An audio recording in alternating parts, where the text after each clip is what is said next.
Alden Richards, nilinaw na si Maine Mendoza lang ang minahal. Sa daming ang kontrobersya ang lumalabas ngayon na tila hindi na makausad ang buong Aldab Nation sa pagpapaliwanag na ang relasyon ni Alden Richards at Kathryn Bernardo ay iisa lamang na parang magkapatid. Ngunit bakit ito ay ipinipilit ng iiba? Na kesyo nagkakamabutihan na daw sila at botong-boto ang mismong mga magulang ni Kathryn Bernardo kay Alden Richards. Ngunit ang hindi nila alam ay talagang matagal nang nakatali si Alden Richards. Kung matatandaan lang nila, ito ay talagang nangyari sa tunay na buhay ni Alden Richards.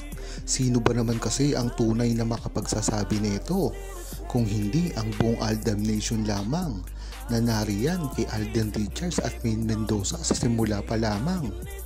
Ang pag-aming ang ginawa ito ni Alden Richards ay talagang sinabi niya pa sa publiko na talagang si Maine Mendoza lamang ang minahal niya sa loob ng 10 taon.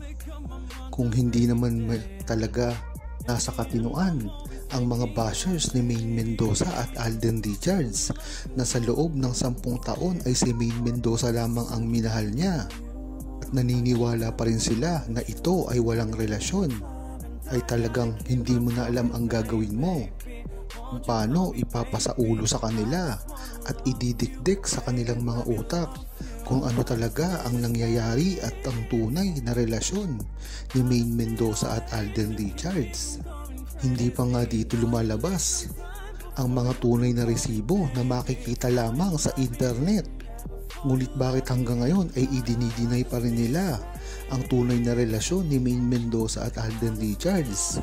Dito mo palang malalaman na talagang ang balak lang nila ay sirain si Maine Mendoza at Alden Richards na dati pa nilang ginagawa at hindi man lang sila magtagumpaay. Ayon kay Nina Carla, maganda nga ang ginagawa ni Alden Richards at Maine Mendoza ngayon.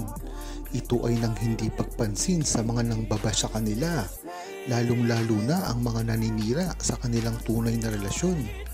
Talagang ang sanay na si Alden Richards at Maine Mendoza sa mga ganitong galawan. Kung matatandaan nyo ay talagang dati pag ginagawa ito ng mga bashers ni Maine Mendoza at Alden Richards at kahit kailanman ay hindi sila nagtatagumpay. Bagkus, kabaligtaran pa ang nangyayari ngayon kay Maine Mendoza at Alden Richards. Ang pagsikat na tinatamo nila, napakaraming proyekto, napakaraming business, kasikatan at ang mga respeto ng mga nakakatrabaho nila. Hindi nga nila talaga masisira si Maine Mendoza at Alden Richards kung ganyan lang ang ginagawa nila. Ano nga dapat ang ginagawa nila?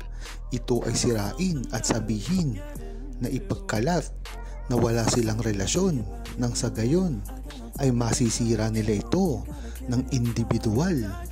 Kung mapapansin nyo, ang mga love team ay bigla na lamang nawawala sa sirkulasyon ng pag-aartista pag ito ay naghiwalay, dahil nga naman napaka-vulnerable na ito sa paninira. Talaga naman kasi ang love team ay ang isang tiyak na formula para sumikat ang dalawang tao. Ngunit pag ito ay naghiwalay ay napakadali na nilang sirain. Ngunit yan sila nagkakamali. Ang sagot dito, dahil si Maine Mendoza at Alden Richards ay hindi naman hiwalay. Kaya talagang dito mo makikita na kahit individual pa nilang sirain si Maine Mendoza at Alden Richards, marami ang mga Aldab Nation na talagang nagpaparemind sa kanila kung ano ang tunay na relasyon ni Maine Mendoza at Alden Richards. At kahit kailanman hindi nila ito masisira ng ganun-ganun na lamang. Ayon naman kay Tia Megia, humanda na nga kayong mga bashers kayo. Talagang lumalaban na ngayon si Alden Richards at Maine Mendoza sa mga nagpapakalat na talagang kung ano ang tunay nilang relasyon. Ganyan nga dapat ang gawin ni Alden Richards at Maine Mendoza dahil sa haba ng panahon ay talagang nakakaladkad na ang kanilang mga pangalan ng mga paninira.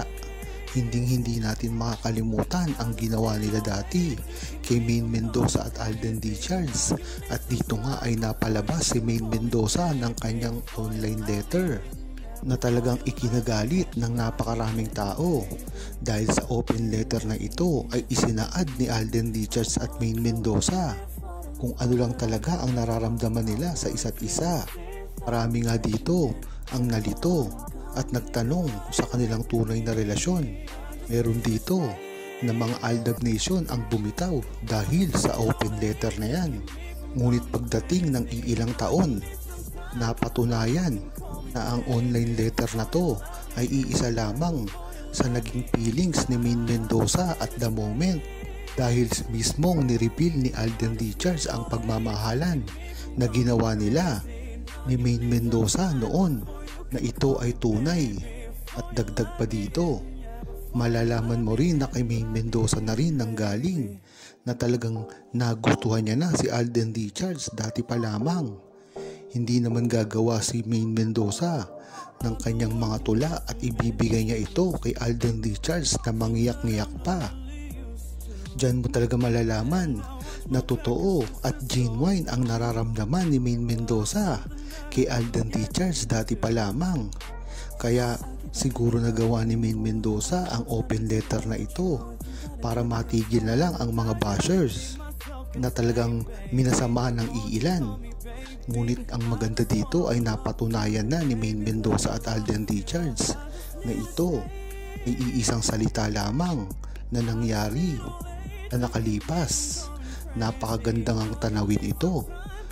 Kung ikaw ay isang matalinong Aldab Nation ay iisipin mo na ang mga nakasulat sa open letter na ito ay hindi lahat ay totoo. Dahil nga sa mga interview na ginawa ni Alden Richards at Maine Mendoza pagkatapos ng lahat ay hindi nagtutugma dito. Ito ang dahilan kung bakit ang Aldab Nation, ang mga seniors at ang mga OFW ay nariyan pa rin at nakasuporta kay Maine Mendoza at Alden Richards. At sana nga ay talagang lumawak pa ang kanilang pagsasama nang sa gayon ay hindi masayang ang naipundar nila na pagmamahal sa buong Aldab Nation, dahil hanggang ngayon ay umaasa pa rin ang ADN na sila ay makagawa ng iisang proyekto at ito ay magtuloy-tuloy na para mapasaya naman nila ang kanilang fandom na Aldab Nation.